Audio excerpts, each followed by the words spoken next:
We have another Get to Know a Teacher interview. This week we are interviewing Mrs. Lou-enne Sasscer. She is our Winkley librarian, and this is her second year at Winkley, so we're going to have a lot of fun today getting to know her. And one tidbit before we get started that I learned recently is that to become a librarian for a school, you actually have to have been a teacher. And in talking with Mrs. Sasscer, she has actually taught for 14 years. Elementary grades, middle school grades, she's seen it. So she has had a lot of experience in the teaching realm and working with students of all ages. And now she has the exciting opportunity to be a librarian at Winkley. Yes, so much fun. Well, we have 10 questions for you. We're going to do these kind of rapid fire. Are you ready? Yes. Okay. All right. Number one, what would students be surprised to find out about you? Students would probably be surprised to find out that in my family, I have 2 older stepbrothers, and then I have 2 younger half-sisters that are 15 and 17 years younger than me. Oh, wow. So I always joke that they're the second generation, that I really was an only child. But it was definitely a learning experience when I would go places and people would assume that they were my children and not my mother's. Wow. It was a lot of fun. Yeah. All right. Number 2, how do you spend your summer breaks? With my family, I have 2 boys, and we spend a lot of time just hanging out or going. I grew up in Houston. We'll go back to Houston and spend time with my mom and my sisters, and just wherever we can be together, movies and beach and lakes, camping. So lots of family time. Yes, lots of family time. Sounds wonderful. All right, number 3, what are some traditions or superstitions you have for the first day of school? I know, that one's a little bit tricky. I'm always afraid I'm going to oversleep. Yeah. Always afraid something's going to go wrong, something's going to happen. And I guess some of that comes from my oldest son. I was due that second week of school that I had him, and I went into labor that first night. Like, I made it through the first day of school and I went into labor that night. So because of that, I always try to learn the students' names as quickly as possible, because I can remember with him, it was like, I had just learned their names and now I'm going to be gone for 12 weeks. I won't know who they are. So trying to learn their names that first day. Yeah. All right, number 4, is there an embarrassing teaching moment you are willing to share? Okay. Been talking about this one with some of my friends. I actually have one of the wardrobe malfunctions. I was in a class, military spouse, and we were stationed in Fort Polk, and it was helping another teacher in her class, a substitute that was there for the day. And I went to go walk out of the room, and my skirt dropped to the floor as I was walking out of the room. And the only way I knew it is my legs wouldn't take the stride I was trying to take, and I was mortified. I picked it up and kept on walking. Oh, no. And I turned around and came back in a little bit later and was just like, we're going to pretend like that didn't happen. We're just going to keep on going, and went on through the day. What grade was the class? 3rd grade.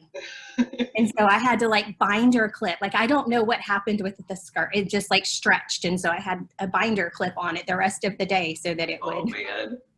That's a good one. Yeah. You might win the award for the most embarrassing moment that I've heard so far. All right, number 5, at the beginning of the year, how do you remember all the students' names? Games, playing lots of games with them. It's harder now having everybody, trying to learn 700 kids' names. Games and just little things that you can remember them by. And seating charts help. If I keep them in a specific seating for a little bit, then that helps you. Yeah, 700 kids. That's a tougher challenge. I'm still learning.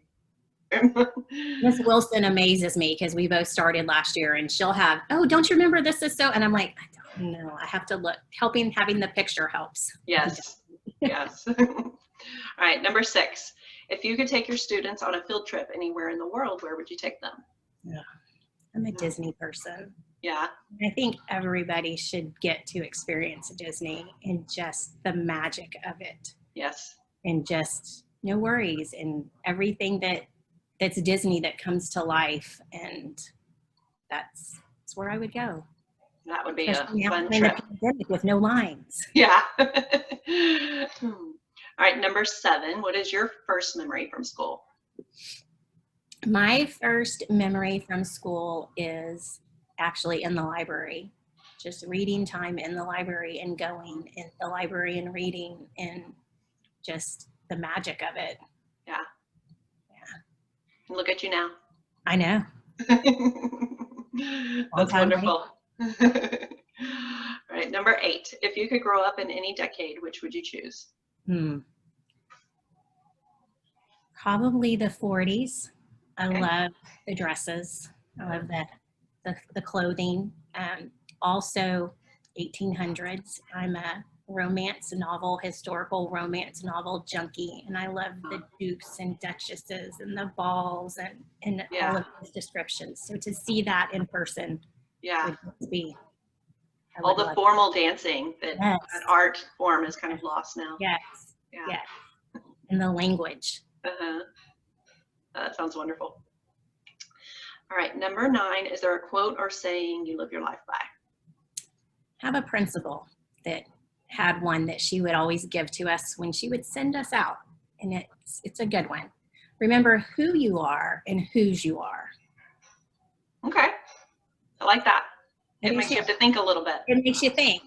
Yeah. So we would always have to, and you'd always hear it in the back of your head when you were out in public. If you had a school shirt on, you were representing that school. And so remember who you are and whose you are. I like that. It's a good one. Number 10, our last question. In which other teacher's class would you like to enroll, even for a day, and why? You know, their classes are amazing. And I love decorating a classroom was always my favorite part. At Winkley, I love going into Miss Brown's room. I love her chairs that she has in there. So I'd love to go in there, but Miss Victorine's class, I don't know what she does with those babies, but they are always just these perfect little kindergartners from the time that they start. And I want to know what she does. I don't know if there's like something she puts in the air in there, but those kids are always amazing. So those 2 classes would be where I'd want to hang out. If we can't find you in the library, we might find you there. Yes, curled up in chairs, and she's got blankets in there in Miss Brown's room. Yeah. That sounds wonderful. Well, thank you for chatting with us today, and Thank you for having me. It was awesome to get to know you a little better. Yes.